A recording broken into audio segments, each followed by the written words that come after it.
From Chicago, this is Around Comics. I'm Christopher Niesman, and this is a special edition episode. It is my conversation with comics creator Gene Ha.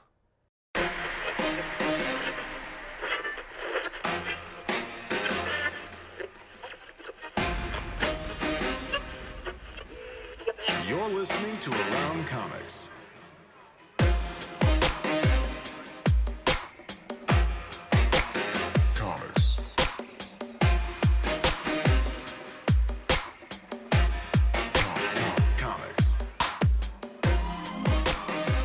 And we are joined by Mr. Gene Ha. Gene, how you doing today? I'm doing okay. So it's been a nice day. I just cleaned out my Copic markers by using rubbing alcohol, 91% rubbing alcohol, to clean the outside of them and the caps and stuff like that so they seal better. But because I'm using a spray bottle, I think I might be just a little bit drunk from breathing that in.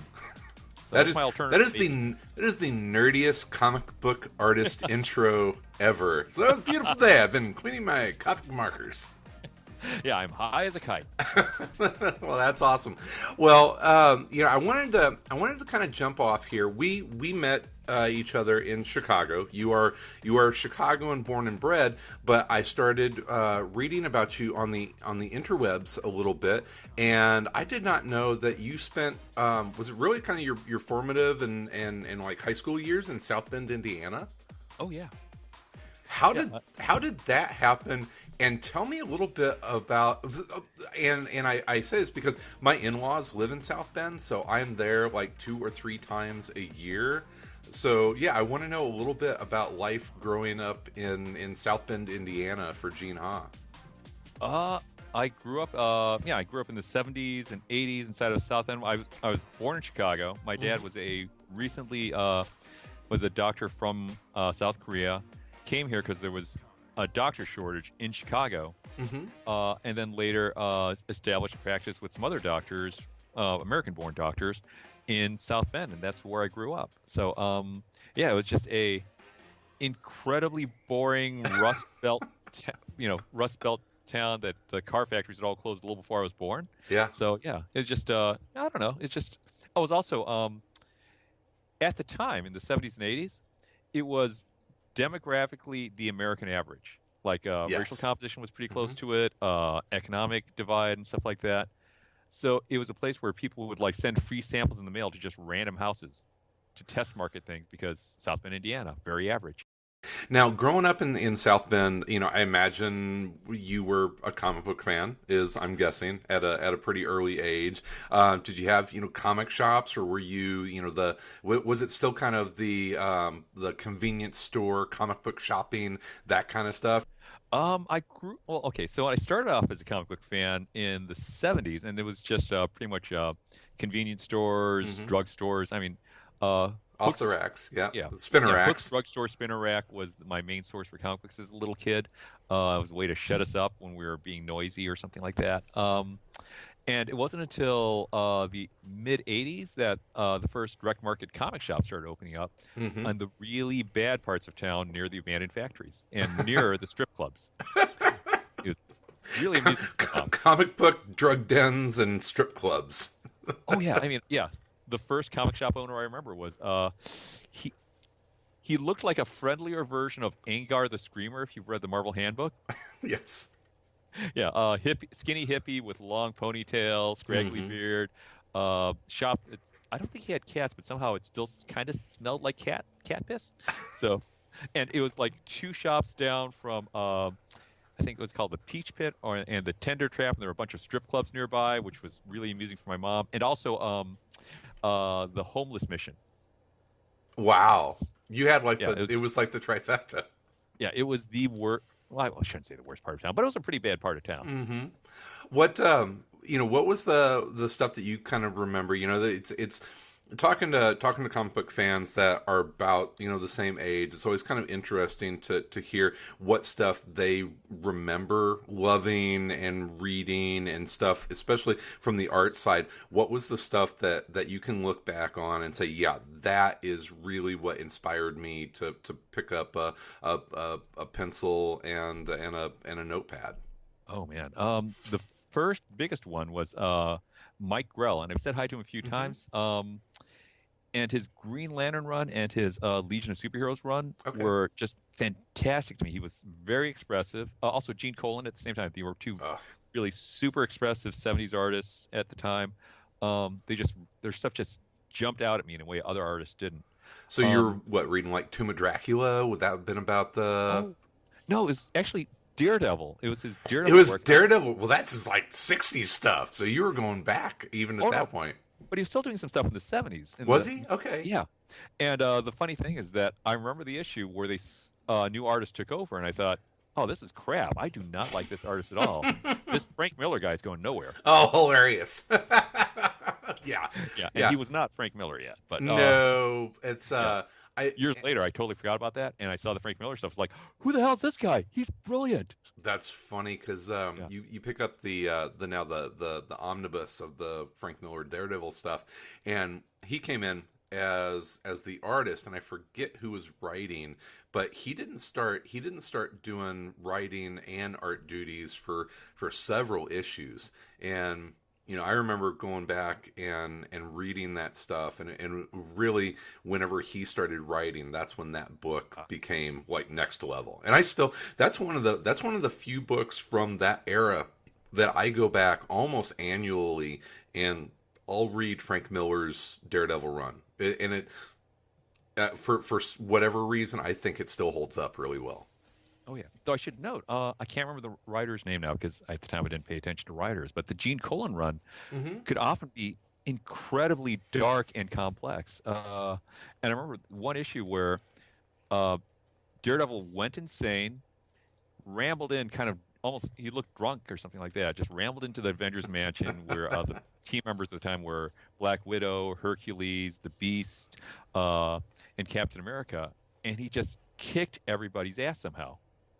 And then he screamed, "I'm in pain," or something like that, and then collapsed on the ground. They had to take him to an emergency room. And I had never read a dark comic book before, or it was wild. You look back at that era, and it was like the low selling titles that they had, like even like X-Men at the time, which was kind of a sales dog. They took a lot of chances, and they got dark in some of that stuff. Oh yeah, and the thing is, the Frank Miller run when he took over from that, it was the same writer, and he kind of took on a lot of the tricks from Gene Colan for that kind of dark, moody feel. But I just didn't like how he handled it at first. I thought he was just kind of a bad Gene Colan. I mean, a lot of people I love, I think they're hacks who are copying somebody else, and then they get their own voice, and I later rediscover them and think, I've never noticed this person before. He's brilliant. Who is this David Mazzucchelli guy? Oh, wait a minute. He's the guy I didn't like a few years ago. No. Yeah, he ended up being okay. Yeah. He did all right. So yeah, so Colan was a bit. I can kind of see the Gene Colan influence a little bit. I look at your art, and it's evolved a lot. Kind of. Well, as it should. I mean, you've been doing this professionally for 20-something years now. Is it 20? God, it's more than that. When did you were mid-90s? I started in 1992. Wow. Okay. And I started off in the spring of 1992. And then my first comic book came out in December of 92, but it was dated for, I think, January, February 93 because of the weird dating system they had back then. You are getting close to that grizzled veteran status. Right? No, I am not close. I am over the line, man. What was your first published work? It was Green Lantern number 36. Okay, that's so hilarious. That shows you right there. It's like nobody comes into the industry right now and says, "Oh, what's the first book?" They're going to throw me on Green Lantern. Oh yeah. I mean, well, yeah, there wasn't the giant online market of artists and stuff like that. Yeah. But just as an example, Tim Seeley first met me when he was a teenage fanboy coming to Chicago comic conventions, and I would make free sketches for him if he did stunts and stuff like that and challenges, like singing stupid superhero theme songs or something like that at the top of his lungs. Which he did. Yeah, and now he's on the verge of becoming a grizzled veteran now. I am. Oh, Seeley is completely a grizzled veteran. Yeah, and I am that many years older than him. You're one of those artists that, I think that you can remember meeting artists that you really looked up to, Oh yeah, earlier in your career, and it's like, yeah. and you are that guy now for a lot of artists, aspiring or even really, established. So that's, was there ever a sense of, like, passing of torch to say, hey, you know what, I'm one of those people. I have advice and information to pass on to this new group of creators. Was there ever a moment that crystallized, that was something that you should or could do? I I guess I don't try to look for things to kind of like elevate myself, but I do have Hmm. moments where I can pass on a small bit of. I mean, there's constant things where you just talk, you chat with anybody who's either older than you or younger than you, or even your heroes, and you'll often end up with situations where you'll be trading advice with each other, and it's I mean, oh God, but yeah, I guess another thing, it's important thing is that the thing I find most annoying in the world are people who are constantly fighting to climb up a hierarchy and get one up on status. And Sure. I try never to do that. You've always Um, you've always struck me as being very, very humble that way. well, I mean, Do you not find it's not even now? humble. I just don't even. It's not even a goal of mine. I Sure. just don't see the. I don't see the point. It seems like a lot of bother to be an ass. To be a jerk, to kind of to feel like you're, at least I crushed that person, therefore I feel better about myself. Sure. Do you see, and you're on social media. You do those things as creators kind of have to do these days. Is social media, is it something that you enjoy as part of your professional life? Is it an annoyance? Is it something that you're happy to do, or would you prefer for it not to be something to take up time in your day? Oh man. I mean, sometimes it's kind of a thing where like you're going if you're going to a convention or something, you feel like, oh, these people have made me a guest of this show, and they're being really nice to me, and I owe it to them to say I'm going to this show and letting people know I'll be there. And it is kind of work, and sometimes it feels like you're tooting your own horn or stuff like that, or even Sure. your own book. You are proud of it, you want people to know about it, and I, I'm trying to promote the work, not me. Like any book I've worked on where I'm proud of it, I try to make it about the book, and not, not saying, "Hey, I'm great, therefore love me and buy everything I do." But Well, yeah, there's a certain amount of hype machine that has yeah, to go on out there. It's, yeah, especially especially whenever you're doing creator owned work, and we can talk about May for a little bit here. Not only is it a creator owned book, but it got its start on Kickstarter, which that requires a lot of hype machine out there, and it's yeah. it's a it's an online crowdsourced way of producing a comic. And anything online, I mean, the backbone of that is going to be spreading the word and getting out on social media. What was your initial experience with Kickstarter? Yeah. Well, okay. I've only done one Kickstarter. I don't plan on doing it again. I mean, if I get to the point where I do something like, speaking of passing on the torch, I am blown away by the work of someone who draws totally different than me and writes different than me, Katie Cook. Oh, She Katie's does awesome. nothing. Yeah, does nothing special on line webtoon. Um, yeah. So if I ever do a web comic and then want to sell the collection, I might do a Kickstarter. But otherwise, I'm probably Okay. not going to do it. Okay. But what I learned from the first time is just first, and this is true of everything on online social media, or frankly just dealing with the public, just selling a book at a convention, try to figure out what the other person wants, and sometimes what they want is not what you're selling, Mm-hmm. so don't worry about it. But just, I compare it to like sharing something on social media, sharing word of something on social media, as someone buying a t-shirt and wearing it. You're gonna share a post or retweet something. If it says something about you, to retweet it, like I believe in this, or this is funny and express my Mm-hmm. personality. You don't, like, if someone posts something, if an artist posts something beautiful on Twitter or Instagram or whatever, people don't share it because it's beautiful. They share it because it's beautiful to them and it says something about them. Just like wearing a t-shirt, you wear a t-shirt, don't just wear the most beautiful t-shirt, you wear a t-shirt that says something about who you are. Mm-hmm. Sure. And yeah, just if you always keep it outward focused and just focused on what that trying to provide for people what they need, that's when you get to something true. I guess the other thing is also, okay, here's a bit of advice I always give to artists in any field trying to figure out what they should be doing and what they should be doing next. Think of the piece of art, whether it's a novel or a t-shirt or a comic book, that you wish you could buy, that you can't. When you figure out the one that you can't buy, that's the thing you need to make, the thing that you desperately would pay almost any amount of money just to own. And even if it doesn't do well, if you do it with all of your skill and do it the way you believe in, you're at least going to have something that you love, and hopefully a decent number of people will love, even if it doesn't go on forever. Is that what May is for you? Yeah, and if you look at any breakout hit that kind of changed comics or changed any art form, it's always someone doing that, and Sure. sometimes just millions of people will realize, oh, I didn't even know this is something I needed, but it's really what I needed because they had that same desire, but they just couldn't define it the way an artist can. I like that. That's well, since we've mentioned May a couple times, can you go ahead give us a rundown of the book, the brief history of it, and what's coming up in the near future here? Okay.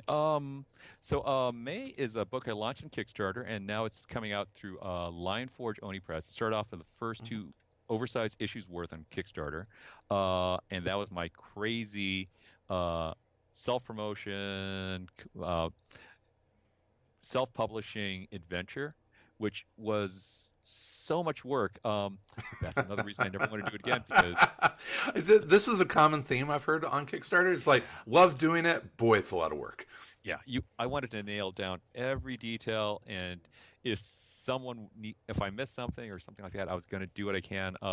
The book itself is it's a combination of a lot of things that I really loved. Like in a sense, it's fan fiction of Kyle Baker's Why I Hate Saturn, which Okay. is a relatively realistic non-fantasy story about two sisters, but one of them is probably deluded because she probably isn't, as she claims, the queen of the Leather Astro Girls of Saturn. And then I just began playing with that as kind of a fan fiction in my head early on in my career. And it slowly over time morphed into something else where instead of being an Astro Girl or a Space Girl, one of the sisters I put a jacket on one of the sisters, and my version of one of the sisters. And I realized, oh, this isn't a space fantasy anymore or a space opera. This is something else. And that slowly morphed into the world that I turned to May. The other thing is that I thought the astronaut or the historical fantasy type character was the main character of the book, and then I realized, oh no, she actually doesn't have a lot of emotional growth to do or anything like that, or dramatic growth to do. The more interesting character dramatically is actually the younger sister. And then I began building on that, and this kind of nerdy younger sister became the main character. And I began researching it at the time around 2012, 2013, when I began really crystallizing all these ideas. And I had trouble finding pop culture nerd girl characters who were the main character. Back then they were generally the person speaking over the hero's headset saying, now you need to turn left here. Now cut the red wire. Yeah. It was all the Oracle, character. And the other big trope is nerd girls who have a boy walk up to them, take off their glasses, and say, "Oh my God, you're beautiful. You're not a nerd." And the girl saying, "Oh, thank God I'm not a nerd. Oh, I can be popular finally. I'll never have to nerd again." Thank you for noticing. Yeah, and I wanted May to be a hero because she's a nerd, and that's her essential character. That's why she's great, not as something that she's trying to fix. To sidetrack a little bit here, and I was going to ask you that, kind of going back to you being the grizzled veteran in the industry that you are now. I mean, that's got to be one of the biggest changes that we've seen in comics is people waving that nerd banner proudly, and It's been like that for 10, 15 years now that, people are proud of their nerddom.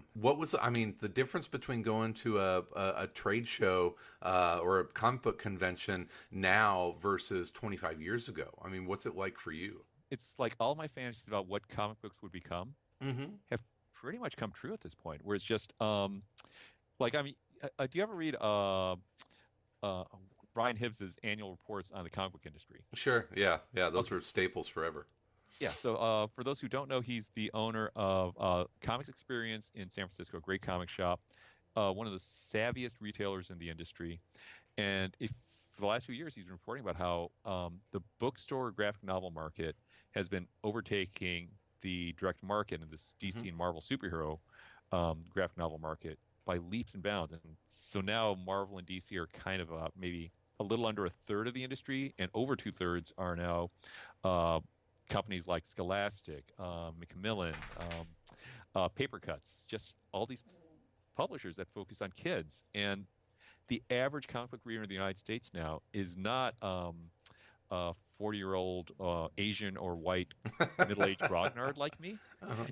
It's boys and girls, teenagers, all races, LGBTQ, just everybody who's young. It's everything that we as comic book fans ever wanted to happen. And it shocks me how much resistance there is to that happening. Oh yeah, and it's a bit like the spies, the CIA agents who like won the Cold War, and it's kind of like, just accept it, you've won. Yeah, and they're like, oh, why can't we go back to the Cold War? It was so fun. Yeah. I mean, it's such a beautiful world we're living in right now, and I'm going to say part of the reason it wasn't obvious when I started like really plotting out doing, really committing myself to doing May around 2013, that this is where things were going. But now at this point, it's just gigantic. Just the force of graphic novels in schools and libraries and stuff like that. That's the big place where people are learning about comics. I'm going to say, I mean, I wanted to be part of the change, or to help create the change that hugely anyway. And I'm going to say the changes have been so big. The big titles have been so big. I mean, it would have hugely happened without me and stuff like that. It's amazing seeing just this flowering of brilliant new stuff. Good Lord, it's just. Well, I look at Team May. If you go to GeneHa.com, and there's the team, and that's, first of all, that's amazing. That, I mean, this is your book, but you have so many people that are involved in this. And it's kind of amazing, the group of people that you've put together to produce this book, and it's a pretty diverse group of people. Talk a little bit more about the team that you have working on May. Okay, so there's the core team, which is me, my letterer Zander Cannon, my colorist Wesflo Hartman out of Texas. And then just been a variety of people who've helped out on it and various things. Just go to GeneHa.com, click the Team May link, and just, I'm just going to say, like, Paulina Ganucheau, who's gone on to just become bigger and bigger since she's done my thing. She did chapter 6, and the art was totally different than mine, but just brilliant in ways that I like bringing people on board who are brilliant, who do things differently than me. And it's not just a style thing. It's just like, if you see the world differently, that's where you get that's where real style comes from. I love that you have Zander is doing letters. Oh yeah, and my art is so tight. Both in I supervise coloring, and I do little tweaks here and there on the coloring to make it look like my style to match. I colored the first 2 issues, so therefore I have to tweak the rest of the chapter so it matches the style. But so my style can be so tight in drawing and coloring that some people assume it's CGI, and it's just hand drawn. It may be hand drawn on a computer, and it's hand colored in Photoshop. It's all 2D work. There's no CGI stuff except for occasionally me using 3D stuff for draw cars. But you kind of make that clear on the homepage. You've got your breakdown, and then your kind of rough sketch, blue lining, inking, and flats, and then finished colors. And so it's for people that don't know how comics come together visually, it's kind of a really nice visual image to say this is how you build up a comic, kind of from the initial layouts all the way to finished work. It was I really I like that graphic a lot. It's cool. Thanks, man. Just let me say really quick on Xander is just Mhm. that I love how loose Xander's lettering is because it contrasts nicely with the art and just gives Mhm. it that kind of I made this for you feel to it. Nice, nice. Well, you've been working with Xander for a long time. You guys, I mean, that you got a couple decades of collaboration with him at this point, don't you? Oh yeah, yeah. We started working together, I think, in 1998 or maybe it was 1999. Yeah. But we'd actually met a few years before then at a random store signing, and he's been a great teacher to me. In just that, I started off as a penciler and then later penciler inker at DC and Marvel, but I hadn't done anything else in the whole process, like coloring, lettering, writing, and stuff like that. And getting to work on top 10 with him because he'd done every job self-publishing Replacement God, Mm-hmm. he was able to analyze, do layouts for, and analyze the Alan Moore scripts in a way that I couldn't. And he could say, "Oh, here's what Alan Moore's trying to do with the writing here. Here's why he's describing things in this way and structuring things this way," and it allowed him to do layouts and just see things in the script that I couldn't, which I didn't. It was a bit like the one I don't know. It's just he taught me so much. He's just one of the best teachers I ever had. That's cool. It's I always I've never talked to Alan Moore. I mean, he's my white whale. But I've I've done a lot of 6 degrees of Kevin Bacon and talked to a lot of artists that have worked with him. I mean, we've got Hillary Barta right there in Chicago as well. Hillary worked on the Splash Brannigan stuff with Alan Moore. What was that experience like? He is literally the fastest creative mind I've ever met, where I can at least kind of keep up and keep pace with every other person I've ever traded ideas with, except Alan Moore. He's just too creative. He's just too smart. I can and top 10. So we talked about books holding up, the Frank Miller Daredevil run. I was reading top 10 last week, and it's still awesome and looks beautiful. Oh, thanks. It's looking at your art from top 10 and then kind of following stuff that you've done in the years subsequent. Your style, you can always kind of tell a Gene Ha piece of work, but your style has changed a lot. The path that your art has taken over your career and stuff that you've either consciously wanted to change or things that kind of happened even without thinking about it. I mean, the best way to put it is that I've always been in love with kind of the beauty of the world around me visually and just the little subtle details just strike me as very beautiful. And when I draw them, you can see me just focusing on just like a little upturn or change of the plane in the face or something like that, Mm-hmm. or the way a jacket will wrinkle or something like that. These details are incredibly beautiful to me, and I don't want to include every detail in the world, but the ones I do love, I do want to include, and it's hard to do that in harsh black and white because some of them are very subtle. So it's just been this battle between me and the technology of how comics were being made at any time period, so I can get those details in. So I started off trying to do cross hatching in a very subtle way with very specific values, not making it too harsh when I didn't want it harsh unless I wanted it to. And then the inkers didn't always get it, so therefore I took over the inking. Uh, and then, you know, forgive me, experienced colorist guys out there, but the '90s were the dark ages of American comic book coloring.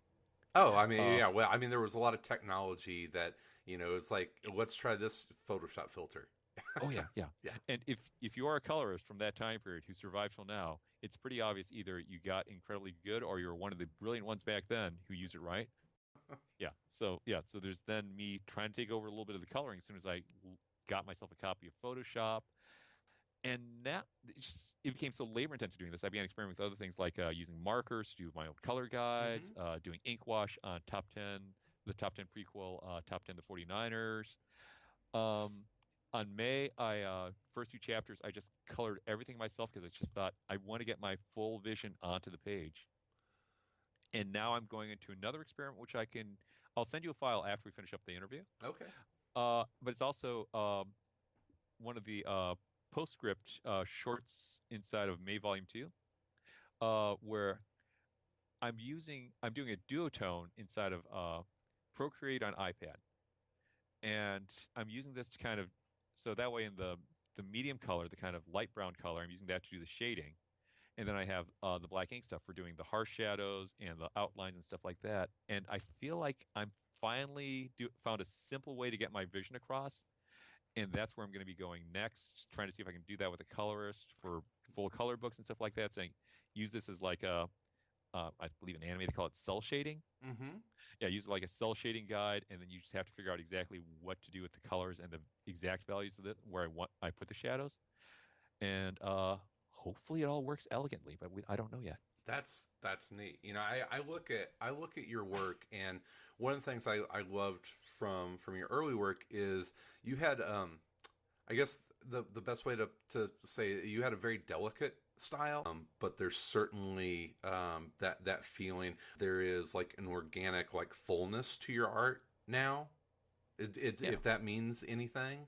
Oh no, the vision in my head has been pretty consistent throughout my whole 27 years in comics. Mm-hmm. And it's just, trying to figure out trying to use the latest technologies and techniques to just get it onto the page without literally breaking my wrist and not getting, carpal tunnel and breaking every deadline too horribly. Sure. It's just, well, there was a time whenever I remember you started doing a lot of marker work, and was that just kind of something to get away from pen and ink, or had you always worked in markers? Because I remember seeing you at a couple shows where I was like, wow, he's doing everything in marker at this show, and it is stunning. Was that something? Was it new to you, or just something that you pulled out of the toolbox? In my art school, Center for Creative Studies in Detroit, we learned how to do storyboards and marker roughs before because our school was late getting computers compared to every other art school in the nation. So I was kind of used to it, but I learned a little bit extra along the way and stuff like that. And I can do things now with marker that I could not do 10 years ago or 20 or 30 years ago. But yeah, it was just a way of getting away from. I came into the marker phase where I was doing things like the Starman work, and as I was leaving behind my super tight cross-hatching work, and I was pretty much the second tightest cross-hatcher in the industry at the time, right behind, I can't remember his name right now. Name starts with a G. He's brilliant. But Jeff Darrow. Not Jeff Darrow. This guy he did these beautiful kind of it looked like Franklin Booth type illustrations. But a little tighter than Franklin Booth. But anyway, essentially I was just getting as tight as the rendering on, say, like a $1 bill or something like that. Okay, yeah, wow. And I realized my hands are starting to shake and they're starting to hurt. My eyes are hurting and I can't make deadlines doing this style. I need to figure out another way to express the subtleties of the figure that I want to get across in the planes of the figure without killing myself this way.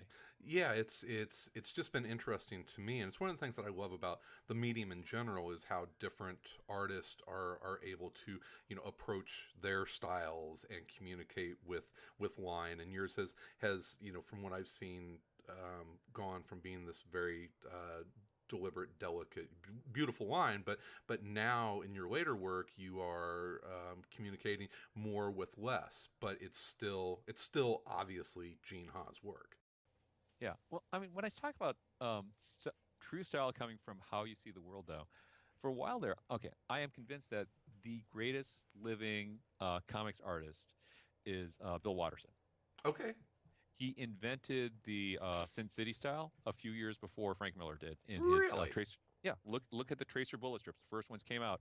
It's the full-fledged Sin City style, but it came out years before Sin City.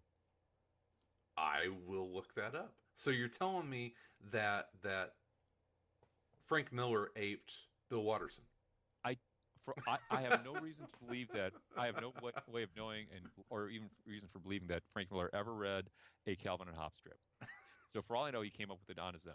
But here's the thing: Bill Watterson is just this genius, like an He almost is a Kirby genius. level genius. He constantly came up with these brilliant ideas. And I tried aping some of his stylistic stuff. Like he did a relatively realistic muscular superhero scenes when Calvin was pretending to be a superhero with rippled muscles and stuff like that. And I thought, oh, these are perfect and beautiful. I love this so much. And it was the biggest stylistic failure of my life because fundamentally, I do not see the world the way Bill Watterson does. It doesn't work. It always surprises me how many comic book creators don't go back to comics, comic books, and say, oh, it was Kirby or Byrne or whoever. There are so many strip fans out there. Chris Somney, Andy Parks, those guys will talk about comic strips as long as you want. So much inspiration for them came out of comic strips, and it sounds like Calvin and Hobbes was a big inspiration for you. Were other strips a part of that? The thing is, I mean, there's so many. The people I admired most in newspaper comic strips tended to be people who don't see I can't see the world the way they do, so therefore I love them. I just can't copy them. Okay. I mean, like an odd big influence for me is the Asterix comics by Gus Guinan Sure. and Uderzo. And they despite being very cartoony, they do kind of see the world the way I do. And if you look at the way they did line and combine it with watercolor, that's not too far off from how I do it inside of May.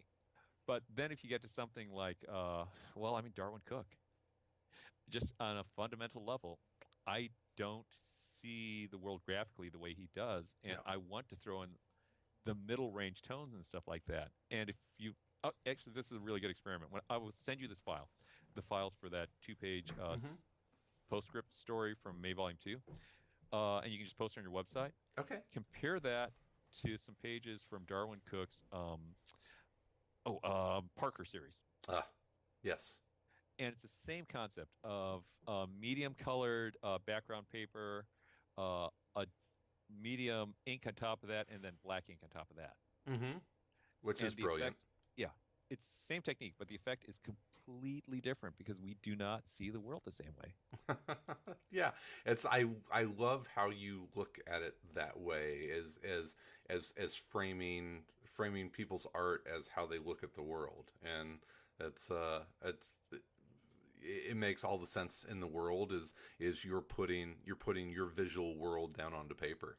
Oh yeah, and one of the most painful things in the world for me to do is to look at the work of an artist who's copying somebody else's style, but doesn't understand how that artist sees the world, but just has aped the surface line and rendering techniques and stuff like that.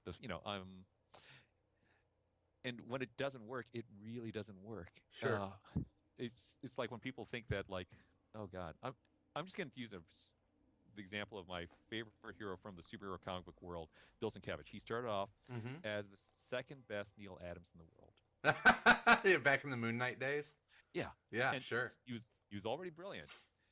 But it wasn't until he began drawing the way he sees the world that he went from being a talented artist to being a genius. Yeah, he was like he was a house style guy almost. Yeah.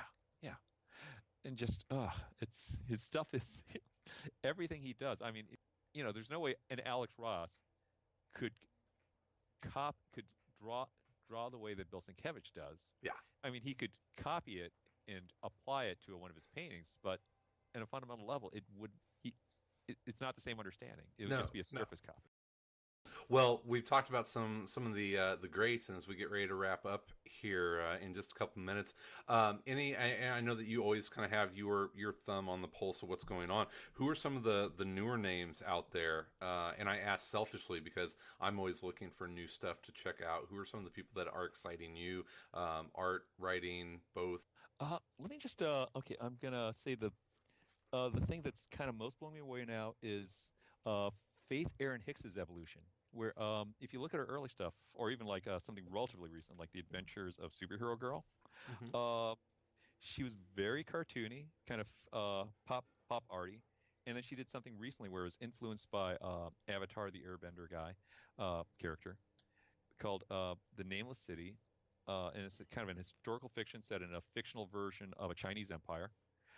Uh, and it just blew me away because just it's not cartoony anymore. It's not tight, but it's beautifully rendered, epic cityscapes, perfect costume designs where there's a bunch of it's a multicultural empire, and every culture and subculture has its own national dress.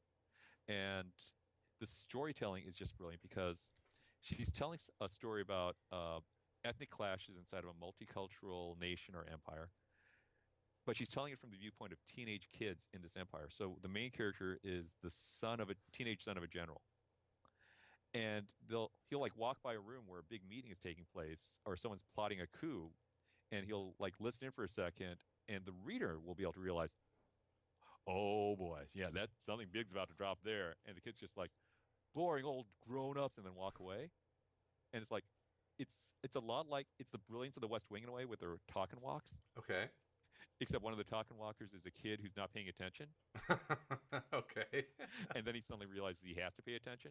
And it's one of the best political comic books I've ever read. It's a design, just a masterpiece of design in every way and storytelling and stuff like that. It's brilliant work. It is on the list. Okay, yeah, and this is going to sound. I'm going to name two more things, and they're going to be really obvious, but just in case people haven't heard of them, one is I know a lot. I keep on meeting retailers and even a lot of comics pros who have no idea that the biggest selling comic book creator in America now by far, is Raina Telgemeier. And just if you're out there and you want to understand what the comics market is now, ask your local public librarian who Raina Telgemeier is, and he or she will start gushing. Or if you talk to a middle schooler who likes comics, oh god, yeah, just she has changed the industry starting in 2007. The reason why things are different now is because she came out with a book called Smile. Okay. And started off as a webcomic, free online. Actually, I'm going to name two more things. One more. You're spreading the gospel, Gene. Yeah. I love Mike Mayhack's Cleopatra in Space, which starts off as goofy as it sounds. Yes, it is the historical Cleopatra sucked into a far future in space and going to space cadet school there. But it gets deeper and more complex as it goes along. Oh god, I already mentioned Katie Cook's Nothing Special. And finally, if you're a fan of Top 10 and you love the writing on it, I will mention that Alan Moore is a fan of the writing of Zander Cannon on his book Kaiju Max. And it's as powerful and as dark and as hilarious as Top 10. If you want that writing, heroin injection into your arm again, he's your dealer. That's awesome. That's awesome. Well, Gene, go ahead. Give us the quick wrap up on May, where to get it, when to get it, how to get it, all that good stuff. Volume 1 is already out, and on September 18th at your local comic shop, you can get May Volume 2. If they don't have it in stock, just ask them to order it from Diamond. And if you're a little more patient, it will be available in bookstores on October 1st. And once again, if it's not there, ask them to order you a copy from Lionforge. That's awesome. Well, Gene, it is always awesome to talk with you. Thank you so much for sitting in and chatting about all things comics. Best of luck with May. I can't wait to go to my local comic shop and pick it up. I'm excited for you to read it, man.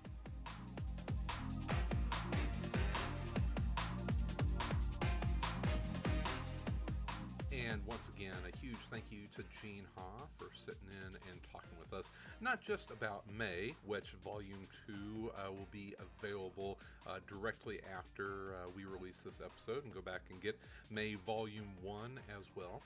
He talked about those, but also talking about his history in the industry, and as always, if you know Gene, spreading the gospel about all the different creators and different comics out there that he loves.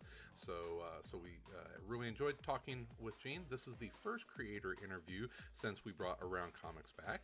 If you enjoyed this, and I hope you did, you can email us at info@aroundcomics.com. You can also check us out on Facebook, leave a comment there when the episode releases, and if you like this, you can always request more. So thank you everyone for listening. We'll be back in probably the next week or two with the full cast of characters.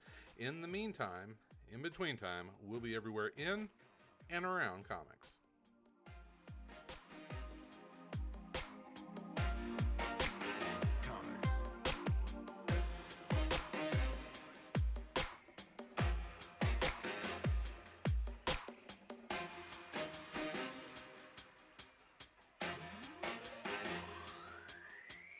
Comics.